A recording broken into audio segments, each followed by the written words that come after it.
जनसंख्या की संरचना या जनसांख्यिकीय गुणों पर चर्चा करेंगे। जनसंख्या की संरचना, एक शब्द इसी का मिलता है, जनसांख्यिकीय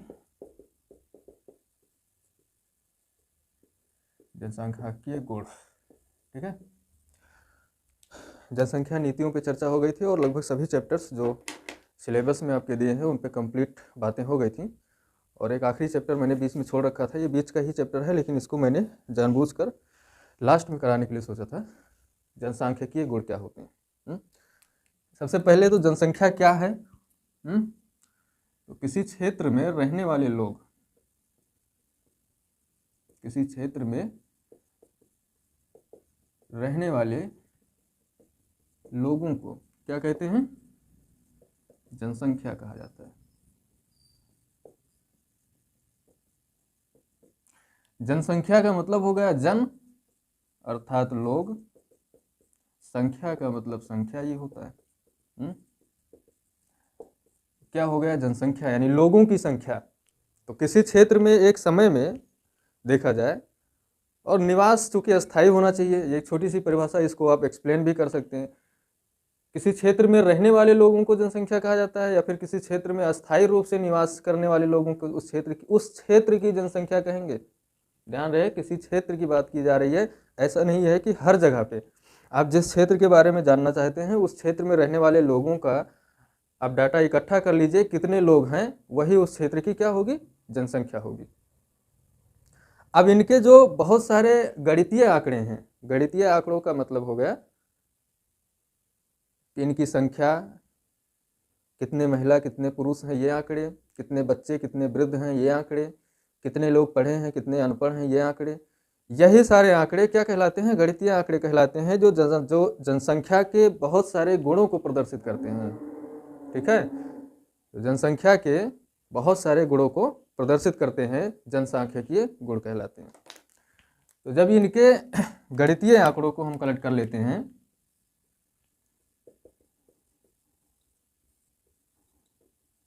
गणितीय आंकड़े जो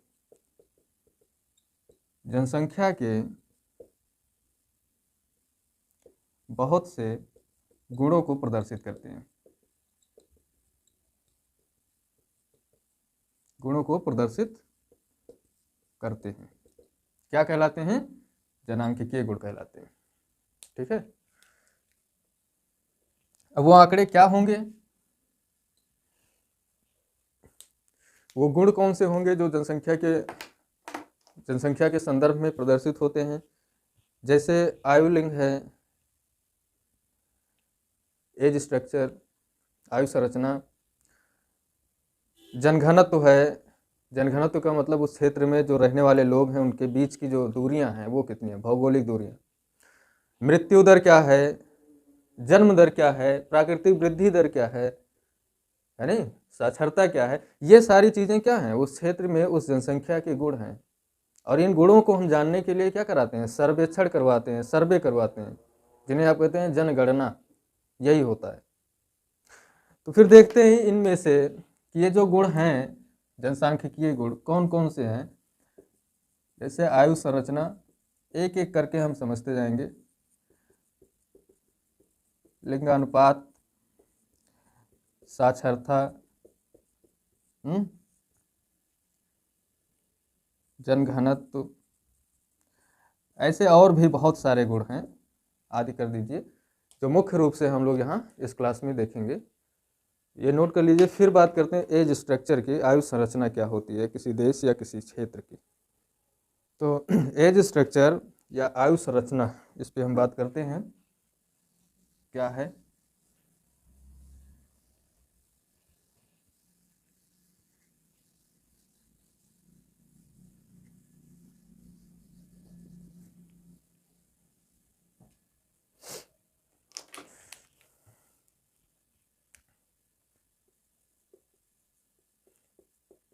ये पहला गुण है जनसंख्या का जिसके बारे में हम बात करेंगे। ठीक है, एज स्ट्रक्चर। देखिए, किसी भी क्षेत्र में या देश में तो जनसंख्या होती है, इसके बहुत सारे आयु वर्ग का मतलब बच्चे, युवा, वृद्ध, ये सब निवास करते हैं। आयु संरचना में हम यही देखेंगे कि किसी क्षेत्र में जो जनसंख्या है उसकी उम्र क्या है, कितने उम्र के लोग वहाँ पे काम कर रहे हैं या उस क्षेत्र में रह रहे हैं। किसी भी देश में जो जनसंख्या है वो कितने उम्र की हो सकती है, कितने प्रकार से उसकी उम्र को बांटा जा सकता है। बांटने के तो अब हर एक साल में बांट दीजिए, लेकिन कुछ बेस रखे जाते होंगे ना उनकी क्षमताओं के आधार पे, जिसके आधार पे हम ये कह सकते हैं कि इस क्षेत्र की जो जनसंख्या संरचना है वो 3 तरह की है। या जो आयु संरचना, आयु में 3 आयु वर्ग को रखा जाता है। जैसे इसे एज स्ट्रक्चर से हम जानेंगे कि किसी देश में बच्चे कितने हैं, युवा वर्ग कितना है, या फिर वृद्ध कितने हैं। तो ये 3 तरीके से देखा जा सकता है। आयु वर्ग के आधार पे हम तय कर सकते हैं। भाई हमें क्या देखना है कि उस क्षेत्र में जो उम्र की संरचना है, उस देश में जो उम्र की संरचना हमें वो देखना है। तो उम्र किसी का 2 तरीके से पता चल सकता है, 3 तरीके से पता चल सकता है। भाई अगर बच्चों को देखना है तो हम एक तरीके से कह सकते हैं कि आयु उनका ज्ञात कर लें कि एक बच्चा 0 से 15 वर्ष के बीच में अगर कोई है तो वो बच्चा है। या तो फिर हम ये उनकी संख्या निकाल लें कि इतने लोग हैं, इतने बच्चे हैं। या फिर हम कार्य क्षमता के आधार पर उनको बांट दें। और भी तरीके हो सकते हैं ये ज्ञात करने के लिए कि उस क्षेत्र की जनसंख्या की जो आयु संरचना है, उम्र की संरचना है, वो कैसे बन सकती है। पिरामिड बना के हम देख सकते हैं कि किसी क्षेत्र में जनसंख्या में बच्चे कितने हैं, वृद्ध कितने हैं और युवा कितने हैं। तो आयु संरचना में हम मुख्य रूप से देखते क्या हैं, इसमें हम मुख्य रूप से देखते हैं बच्चों, युवा और वृद्ध जनसंख्या को। ठीक है, तो ये इसको जानने के लिए एक तो हो गया आयु वर्ग के आधार पे हम जानेंगे। दूसरा हो सकता है आयु सूचकांक या आयु पिरामिड कह सकते हैं। एक है आयु पिरामिड के आधार पे हम जानेंगे कि उस क्षेत्र में आयु संरचना या एज स्ट्रक्चर कैसी है। और तीसरा तरीका हो सकता है इसका आयु सूचकांक। इसके द्वारा हम समझेंगे कि वहां की जो आयु संरचना है वो कैसी है। ठीक है, आयु वर्ग में 3 आयु वर्ग आते हैं, 0 से 14। 0 से 14 जो वर्ष होता है ये किसका है, इसमें बच्चों को क्लासिफाई किया गया है, इसमें बच्चे आते हैं। फिर 15 से 60, 65 या कहीं कहीं 60 भी होता है, इसमें युवा वर्ग आता है। और फिर 65 या 60 से प्लस, ये कौन वर्ग है, वृद्ध। ये क्लासिफिकेशन किया गया है। देखिए जो विकासशील देश हैं वहाँ जीवन स्तर या जीवन प्रत्याशा कम होती है, तो वहाँ पे 60 साल तक या 60 साल के बाद के लोगों को वृद्ध के श्रेणी में रख दिया जाता है। लेकिन जो विकसित देश हैं वहाँ जीवन प्रत्याशा अधिक होती है, तो वहाँ 65 साल तक लोग युवा रहते हैं, उसके बाद वृद्ध होते हैं। ठीक है, तो बच्चे सबसे ज़्यादा किन देशों में पाए जाएंगे, ऐसे देशों में ना जो अभी जहाँ पे जन्म दर अधिक है। भाई बच्चों का मतलब हो गया कि जन्म से 15 वर्ष तक, तो इनकी जो संख्या मिलेगी बच्चों की, वो सर्वाधिक संख्या कहाँ मिलेगी, अल्प विकसित या विकासशील देशों में जहाँ पे जन्म दर अधिक है।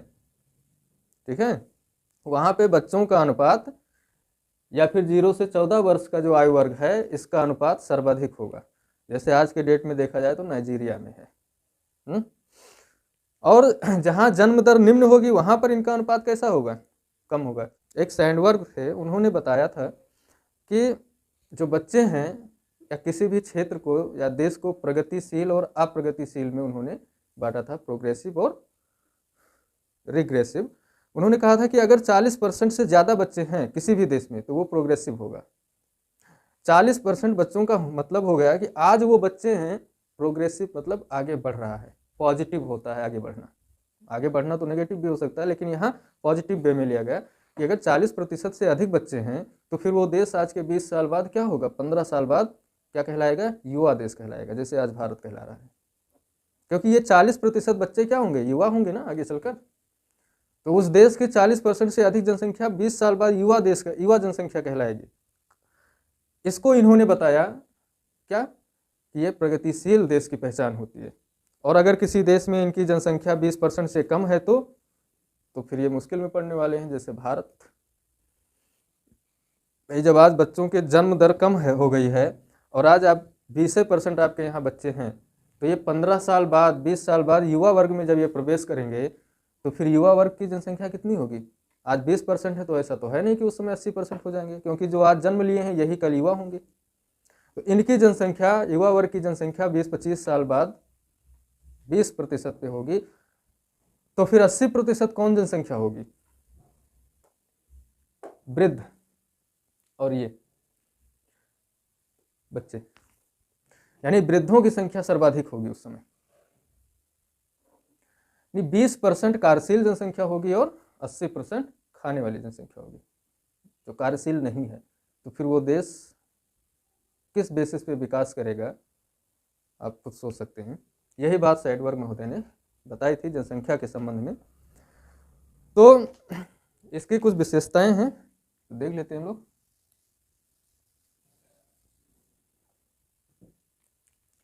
इस वर्ग की ये जनसंख्या की सबसे बड़ी विशेषता यह है कि अनुत्पादक होती है। बच्चे हैं तो फिर ये किस चीज़ का उत्पादन करेंगे, अनुत्पादक होती है। खर्चीली भी बहुत होती है। ये जो जनसंख्या है ठीक ठाक खर्चा कराती है। ये शब्द आपसे पूछा जा सकता है, प्रगतिशील और अप्रगतिशील। तो प्रगतिशील तब होंगी जब इनकी संख्या 40% से अधिक है, ठीक है। और अप्रगतिशील तब होंगे जब इनकी संख्या 20% से कम है। ये 2-3 फैक्ट। अब इनकी संख्या कहाँ पे, जहाँ जन्म दर अधिक है वहाँ इस आयु वर्ग के बच्चे ज़्यादा होंगे, बच्चे वहाँ पे ज़्यादा होंगे। जन्म दर अधिक, ऐसे लिखें, जिन देशों में जन्म दर अधिक है वहाँ ये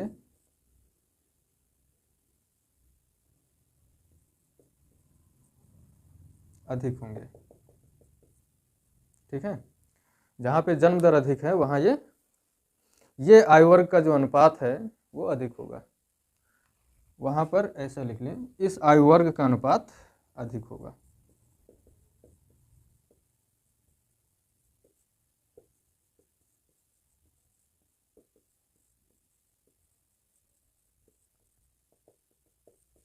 ठीक है। ये इसकी कुछ विशेषताएं हैं जो आप नोट करके रखें।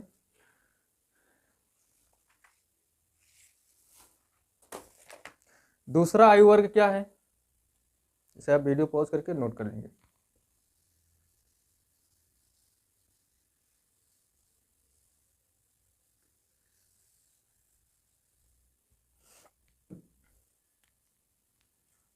दूसरा आयु वर्ग है 15 से 60 या 65 वर्ष। इसे बोलते हैं युवा आयु वर्ग, युवा वर्ग, या इसी को प्रौढ़ जनसंख्या भी बोली जाती है। प्रौढ़ जनसंख्या यही वो जनसंख्या है जो क्या होती है, जिन देशों में इनकी संख्या अधिक होती है वो क्या होते हैं, जनांकीय लाभांश में की स्थिति में होते हैं। जनांकीय लाभांश क्या है, वो देश युवा देश कहलाते हैं। वहाँ पे जनसंख्या इतनी ज़्यादा है, काम करने वाली जनसंख्या, इसी को कार्यशील जनसंख्या भी कहते हैं। कार्यशील जनसंख्या, ठीक है। यही जनसंख्या कार्य करती है, बहुत कार्यशील होती है। तो जिन देशों में इनकी संख्या ठीक ठाक है वो कार्यशील देश हैं, वो बहुत तेजी से आगे बढ़ने वाले देश हो सकते हैं। विकासशील देशों में इनकी संख्या को क्या होता है ना कि मैंने 60 और 65 या 64 कर लीजिए, ये आंकड़ा कहीं कहीं कुछ भी मिल सकता है आपको, 64 भी मिलेगा तो कहीं पे 60 मिलेगा, कहीं पे 65 भी मिल सकता है, क्योंकि अलग अलग देशों में, विकासशील देशों में ये 15 से 60 तक होता है, 16 से 60, विकसित देशों में 65 तक जाता है, क्योंकि जीवन स्तर, जीवन प्रत्याशा तय करता है कि किसी को वृद्ध होने में कितना वर्ष लगेगा। ठीक है। इसके बाद जो तीसरा आयु वर्ग है वो है वृद्ध आयु वर्ग।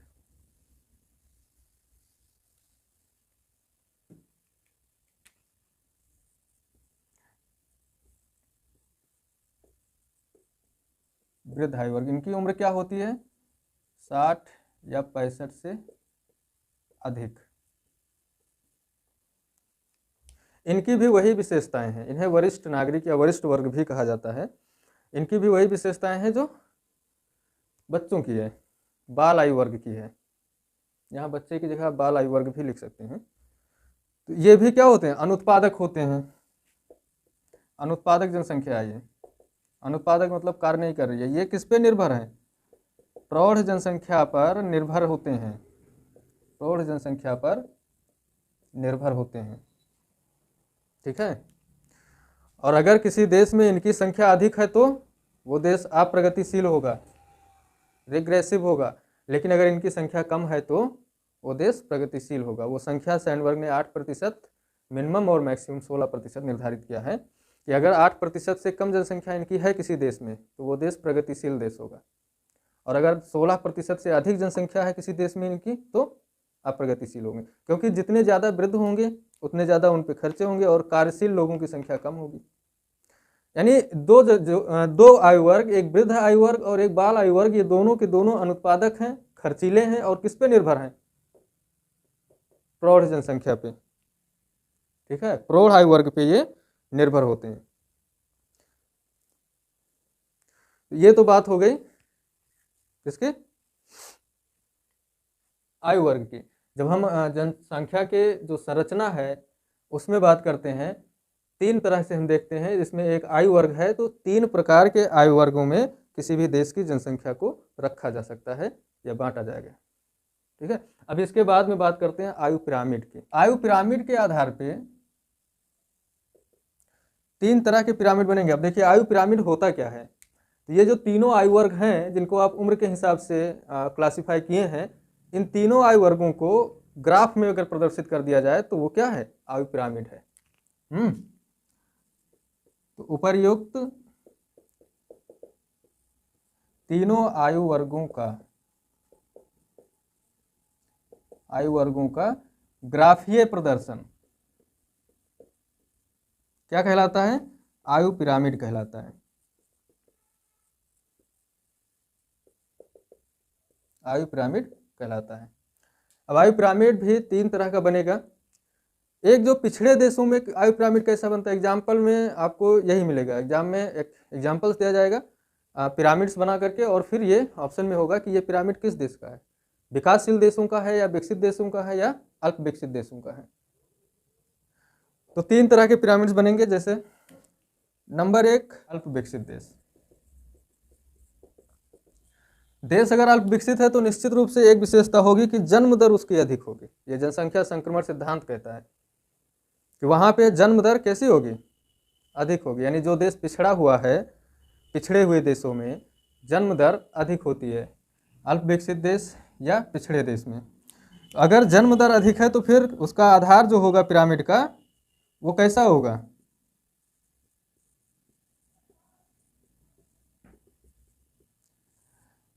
अगर जन्म दर अधिक है तो आधार उसका चौड़ा होगा।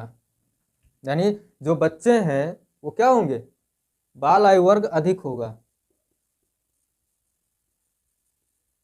बाल आयु वर्ग, युवा वर्ग उससे कम होगा, और वृद्ध जनसंख्या और कम होगी। ये पिरामिड ऐसा बनेगा। सीधा पिरामिड कहाँ बनेगा? पिछड़े देशों में। ठीक है। और यही पिरामिड, अब थोड़ा सा इसकी तीनों विशेषताओं को ध्यान में रखें कि जो आज बाल आयु वर्ग है, जब ये अल्प विकसित देश या पिछड़ा देश विकासशील देश की श्रेणी में पहुंचेगा तो लगभग कितना समय लग जाएगा? 20, 25, 30 साल तक जो भी लगे। अब इसको थोड़ा सा आगे लेकर आओ अगर, तो देखो विकासशील देशों में विकासशील देशों में इन तीनों आयु वर्ग के जो लोग हैं इनका जो ग्राफ बनेगा वो कैसा होगा। अभी जो बच्चे थे अब वो क्या हो गए हैं, जो बच्चे थे अब वो बड़े हो गए हैं, तो युवा वर्ग सर्वाधिक होगा। ठीक, अगर युवा वर्ग अधिक है और सामाजिक विकास भी थोड़ा सा हुआ है, एजुकेशन का स्तर भी ठीक ठाक हुआ है, तो जनसंख्या संक्रमण सिद्धांत क्या कहता है कि भाई जब इन सुविधाओं को आप बढ़ाएंगे तो जन्म दर में गिरावट आएगी। तीसरी अवस्था संक्रमण सिद्धांत की, तो जनांकिकीय संक्रमण सिद्धांत की तीसरी अवस्था बताता है कि जन्म दर में कमी होगी। तो यहाँ जन्म दर कम है तो बाल आयु वर्ग का जो ग्राफ बनेगा वो कैसा होगा, छोटा होगा। अब यहाँ देखिए आज जो युवा वर्ग है पिछड़े देशों में इसकी संख्या कम है, तो जब ये और आगे बढ़ेगा वृद्ध होगा तो क्या इसकी संख्या बढ़ जाएगी, नहीं, जो आयु वर्ग जितना युवा वर्ग था वही तो वृद्ध होगा। तो जब ये अगर वृद्ध होगा यहाँ से उठ करके यहाँ पे आएगा तो इसकी संख्या क्या होगी, वृद्ध होगी। तो बीच में चौड़ा, नीचे सकरा और ऊपर सकरा, ऐसा ग्राफ बनता है विकासशील देशों की जनसंख्या संरचना में। ठीक है, अब अगर यही देश विकसित हो जाए तो थोड़ा और आगे आए,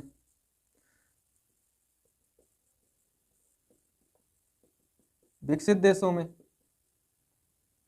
क्या होगा, विकसित देशों में जो वृद्ध हैं ये निपट जाएंगे, तब तक ये अपनी जीवन लीला जो है वो समाप्त कर चुके होंगे।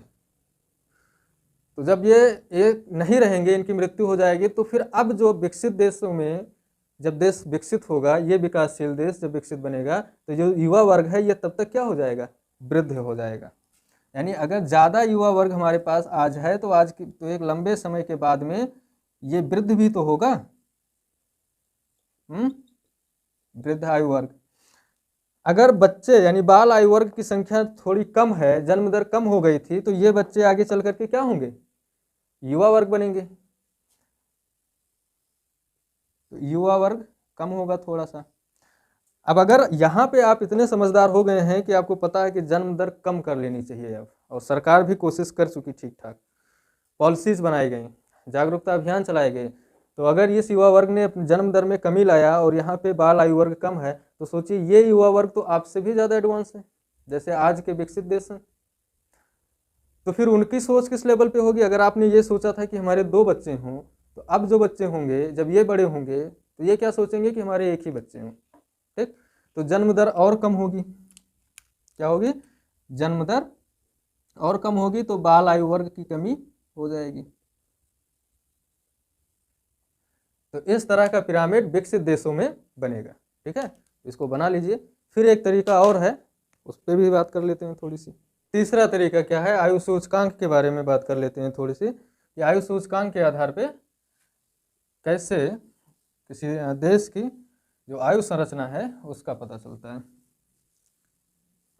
देखिए आयु सूचकांक की गणना भी हम किसके सहारे करते हैं, आयु सूचकांक की गणना भी इन्हीं तीनों आयु वर्ग के सहारे किया जाता है। इसकी गणना तीनों आयु वर्ग के आधार पर किया जाता है।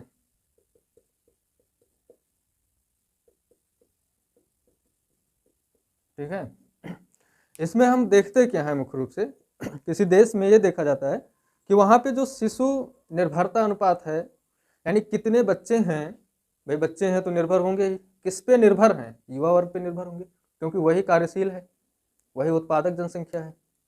तो देखते हैं शिशु निर्भरता अनुपात क्या है। इसके जो ये सूचकांक जो है वो 3 तरीके का होता है। ठीक है, शिशु निर्भरता अनुपात, ये किसी देश में जो बाल आयु वर्ग है, बाल आयु वर्ग यानी 0 से 15 वर्ष, और बटे प्रौढ़ आयु वर्ग यानी जो कार्य करने वाली जनसंख्या है, यानी 15 से 60 या 64। ठीक है, नहीं उस देश में अगर आपको ये ज्ञात करना है कि बच्चे और युवाओं के बीच का अनुपात क्या है, तो यही होगा कि आप जितने बच्चे हैं उनको ऊपर रख दीजिए, जितने युवा हैं उनको नीचे, और फिर आपको मिलेगा क्या, उनके बीच का रेशियो कि कितनी प्रौढ़ संख्या पे, कितने कमाने वाली जनसंख्या पे कितने बच्चे निर्भर हैं खाने वाले। ठीक है, तो ये हो गया शिशु निर्भरता अनुपात। एक होता है वृद्ध निर्भरता अनुपात।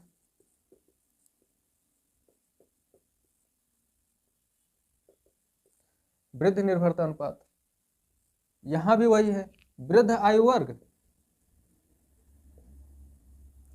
वृद्ध आयु वर्ग यानी 60 प्लस या 65 प्लस बटे प्रौढ़ आयु वर्ग।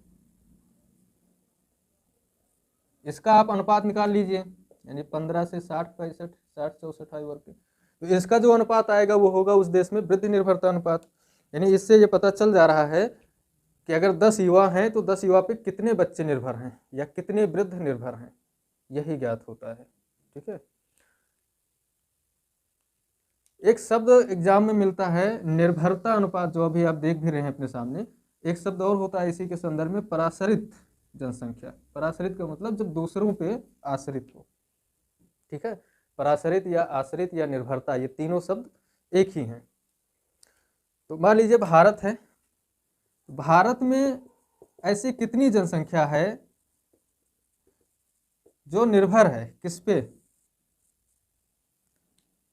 निर्भर होगा, तो किस पे होगा, कार्यशील जनसंख्या पे निर्भर होगा। तो निर्भर होने वाली जनसंख्या कौन सी है, बाल आयु वर्ग, ये भी निर्भर है, और प्लस वृद्ध आयु वर्ग, ये भी निर्भर जनसंख्या है। अब ये दोनों किस पे निर्भर हैं, प्रौढ़ जनसंख्या पर।